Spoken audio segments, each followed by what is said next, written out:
कहा था न कि यूं सोते हुए मत छोड़ के जाना। मुझे तुम बेशक जगा देना, बता देना।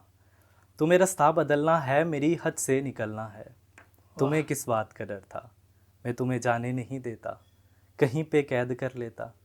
अरे पागल, मोहब्बत की तबीयत में ज़बरदस्ती नहीं होती। जिसे रास्ता बदलना हो उसे रास्ता बदलने से, जिसे हद से निकलना हो उसे हद से निकलने से।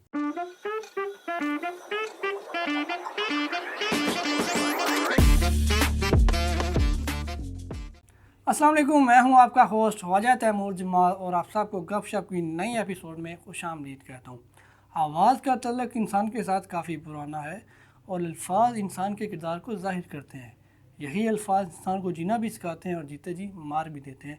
इसीलिए अल्फाज का चुनाव हमेशा दुरुस्त करना चाहिए। आज हमारे साथ मौजूद हैं अल्फाज की दुनिया का जाना पहचाना नाम RJ अवैस करामत, जो पिछले 4 साल से radio spice FM 107 Mirpur Azad Kashmir के साथ वाबस्ता हैं। सर कैसे हैं आप? अल्हम्दुलिल्लाह खैरियत। आप सुनाए थे मुझ सब खैरियत से? अल्हम्दुलिल्लाह मैं भी ठीक ठाक। बहुत शुक्रिया, आपने अपना कीमती वक्त हमें दिया। नवाज़िश, बहुत शुक्रिया। सर सबसे पहले तो ये बताएं कि रेडियो क्या है और आजकल सोशल मीडिया के दौर में क्या रेडियो मोबाइल फ़ोन और टीवी को टक्कर दे रहा है? अच्छा, रेडियो का जब भी अल्फाज आता है तो मैं आप तमाम लोगों को बताता चलूँ कि जब पाकिस्तान बना ना, जब इंडिया से अलग हुआ पाकिस्तान, तो सबसे पहले जो रेडियो पे आवाज़ है, या आपको किसी न्यूज़ चैनल, किसी टीवी पर आपको ये नहीं सुनने को मिला। सबसे पहले आपको रेडियो पे सुनने को मिला कि अस्सलाम वालेकुम, आप लोग सुन रहे हैं रेडियो पाकिस्तान और आपको पाकिस्तान मुबारक हो। बाकायदा उसके ये जो अल्फाज थे। तो रेडियो बहुत पुरानी चीज़ है, और जितने भी साइड एरियाज़ होते हैं ना, वहाँ पे लोग टीवी या फिर इसके अलावा मोबाइल फ़ोन में से रेडियो को ज़्यादा प्रेफर करते हैं, क्योंकि रेडियो से बहुत कुछ सीखने को मिलता है, और डेफ़िनेटली बहुत सारे लोगों ने सीखा भी है और उस पे अमल करके बहुत कुछ अचीव भी किया है। सर आपको फर्स्ट लाइव शो करने में कितनी मुश्किलात पेश आई? अच्छा, जब भी आप रेडियो पे पहला प्रोग्राम करने के लिए बैठते हैं, तो उससे पहले बाकायदा एक प्रोसीजर होता है। जैसे कि अगर आप रेडियो पे काम करना चाह रहे हैं, तो आप जैसे रेडियो पे जाते हैं, बाकायदा आपको एक प्रोसेसिंग टाइम होता है, 3 मंथ का, 6 मंथ का। हर एक रेडियो चैनल का एक अलग अलग जी टाइम जी। होता है। लेकिन वहाँ पे आपको ये सिखाया जाता है कि आपने किस तरह अल्फाजों की अदायगी करनी है, आपने किस तरह रेडियो के जो इक्विपमेंट हैं उनको किस तरह आपने यूज़ करना है, और फिर जाके आपको रेडियो पे बाकायदा बैठने की इजाज़त होती है। तो ये काफ़ी मुश्किल होता है डेफ़िनेटली। जब भी आप कोई नई चीज़ करने जा रहे होते हैं, तो आपको बहुत मुश्किलात का सामना करना पड़ता है। तो अल्हम्दुलिल्लाह इन तमाम मुश्किलात से गुज़र कर तो आज रेडियो FM 107 पे मुझे तकरीबन 4 साल हो चुके हैं प्रोग्राम करते हुए। सर अगर हमारे देखने वालों में से कोई अगर RJ बनना चाहता है तो उसके लिए क्या रिक्वायरमेंट्स हैं? अच्छा, ये बड़ा आसान सा चीज़ है कि जितने भी लोग जो हमें सुन रहे हैं और वो बाकायदा प्रेजेंटर बनना चाहते हैं, तो सबसे पहले उनके लिए ग्रेजुएशन होना बहुत ज़रूरी है। अगर हम जी जी। तालीमी काबिलियत की बात करें तो उसके लिए ग्रेजुएशन होना बहुत ज़रूरी होता है। लेकिन अगर आप इसके अलावा, जैसे कि अगर कोई FSC के बाद कोई ऐसा कोर्स करता है जो उसके इक्वली हो, जी या जी। फिर उसके इक्वली ना भी हो, लेकिन ऐसा हो कि जिससे आपकी कम्युनिकेशन स्किल पर बड़ा असर पड़ रहा हो, जी। जिस तरह आपकी कम्युनिकेशन, आपके बोलने का जो फ़्लो है, जो आपके बोलने का अंदाज़ है, वो एक बेहतरीन होना चाहिए, अल्फाज़ों का चुनाव बेहतरीन होना चाहिए। तो डेफ़िनेटली आपको कोई भी जो है वो रेडियो आपको सेलेक्ट कर लेगा और आपको ज़रूर वहाँ पे बोलने का मौका दिया जाएगा। सर हमारी रिसर्च के मुताबिक आपको गज़ल नाइट की वजह से भी काफ़ी जाना जाता है, तो हमारे व्यूअर्स के लिए भी कोई एक गज़ल हो जाए। अच्छा, रेडियो में जब मैं पहली मर्तबा गया ना, तो मुझसे भी यही सवाल किया गया कि आप रेडियो पे आज बैठे हैं, तो आप क्या किस लिए आए? आपने क्या सोचा कि आप रेडियो पे किस लिए आए? तो मेरा जो है वो उर्दू अदब से थोड़ा-सा लिंक है, तो उस हिसाब से मेरी दिली ख्वाहिश भी थी कि अगर मैं कभी ज़िंदगी में आरजे बना, तो मैं गज़ल नाइट का ही आरजे बनूँगा। जी तो उसके लिए बाकायदा आपको उर्दू के अल्फाज़ों का चुनाव और बाकायदा जो आपको है वो उस पे स्किल होना बहुत ज़रूरी जी होता जी, है। ऐसा ही। उस पे आपको बाकायदा जो गिरफ्त होनी है वो बहुत जी ज़रूरी होती है। तो ख़ैर, आपने गज़ल की बात की तो मैं सुना देता हूँ। जी जी, ज़रूर सुनाइए प्लीज़। कहा था न कि यूँ सोते हुए मत छोड़ के जाना, मुझे तुम बेशक जगा देना, बता देना। तुम्हें रास्ता बदलना है, मेरी हद से निकलना है। वाह। तुम्हें किस बात का डर था, मैं तुम्हें जाने नहीं देता, कहीं पे कैद कर लेता। अरे पागल, मोहब्बत की तबीयत में ज़बरदस्ती नहीं होती।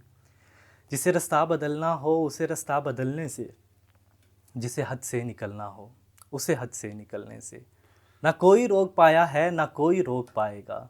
तो फिर तुम्हें किस बात का डर था। मुझे तुम बेशक जगा देते, मैं तुमको देख ही लेता, तुम्हें कोई दुआ देता, कम अज़ कम यूँ तो ना होता। मेरे साथी ये हकीकत है कि तेरे बाद खोने के लिए कुछ भी नहीं बाकी, मगर मैं अब खोने से डरता हूँ, मैं अब सोने से डरता हूँ। कहा वाह था ना कि यूँ सोते हुए मत छोड़ के जाना। वाह, क्या बात है, क्या बात है वैस भाई और आपकी। ये जो गज़ल है बाकायदा सिग्नेचर गज़ल है। जब मैं रेडियो पे पहली बार बैठा तो मैंने यही गज़ल से ही शुरुआत की थी अपने बहुत प्रोग्राम कमाल की। की है बहुत। अच्छा, आपकी रेडियो के अलावा क्या हॉबीज़ हैं? रेडियो के अलावा अपना बिज़नेस है, उस पे थोड़ा-सा फ़ोकस है मेडिकल का, और इसके अलावा ऑनलाइन वर्क किया जाता है, उस पे भी बाकायदा हमारे मेंबर्स होते हैं, वो काम भी करते हैं। मैं ख़ुद भी काफ़ी टाइम से कर रहा हूँ। तो अल्हम्दुलिल्लाह इसके अलावा भी काफ़ी ज़्यादा जो है वो इस फ़ील्ड से ताल्लुक़ है, स्पेशली जो रीडिंग्स के हवाले से होता है, कोई लिखने के हवाले से होता है।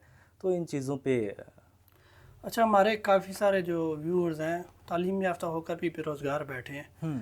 तो आप ऑनलाइन वर्क कर रहे हैं, क्या रिकमेंडेशन करेंगे हमारे व्यूअर्स को कि किस तरह ऑनलाइन की तरफ आएँ? अच्छा, ये जो स्पेशली हमारी ख़वातीन होती हैं, ये उनके लिए बड़ा आसान होता है कि अगर आप बाहर नहीं जा सकती, और आजकल जिस तरह महंगाई का दौर है, तो मुझे लगता है कि हर इंसान को आईटी की तरफ आना चाहिए, और आईटी के बाद ही आप बहुत ही आसान ज़िंदगी गुजार सकते हैं, क्योंकि इन फ्यूचर आपको सबसे ज़्यादा जो यूज़ है ना, वो आईटी का ही होना है। आप किसी भी फील्ड में जाएंगे आपको आईटी ज़रूर नज़र आएगी। तो उस हिसाब से आप फाइवर पर भी काम कर सकते हैं। इसके अलावा आप डिजिटल मार्केटिंग और भी बेशुमार कोर्सेज़ हैं, और मैं बज़ाते ख़ुद फाइवर पे काम कर रहा हूँ पिछले 5 सालों से। तो अल्हम्दुलिल्लाह काफ़ी अच्छा रिस्पॉन्स है। तो उसके अलावा ये मामूली ज़िंदगी है वो बड़े आराम से कट रहा है। तो जितने भी सुनने वाले हैं मैं उनको ये ज़रूर रिकमेंड करूँगा कि अगर आप अपनी ज़िंदगी में कुछ करना चाहते हैं तो आप अपनी ज़िंदगी में आईटी को ज़रूर शामिल कर लें। अच्छा, क्या आपका ख़्याल है कि ऑनलाइन वर्क से बंदे का गुज़ारा हो सकता है? हाँ, ख़ासकर पाकिस्तानी है।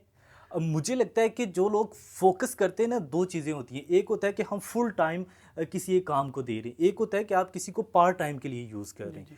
लेकिन देखिए मैं जब से कर रहा हूँ ना, मैंने उसको पार्ट टाइम पे ही शामिल किया है। मेरा अगर मैं स्टडी कर रहा हूँ तो मेरा सबसे ज़्यादा फ़ोकस स्टडी की तरफ है, क्योंकि वो मेरी फर्स्ट प्रायोरिटी है। उसके बाद मेरी जो दूसरी है ना, वो अगर मैं ऑनलाइन काम कर रहा हूँ या इसके अलावा भी कोई काम कर रहा हूँ, वो सेकंड मेरी प्रायोरिटी होगी।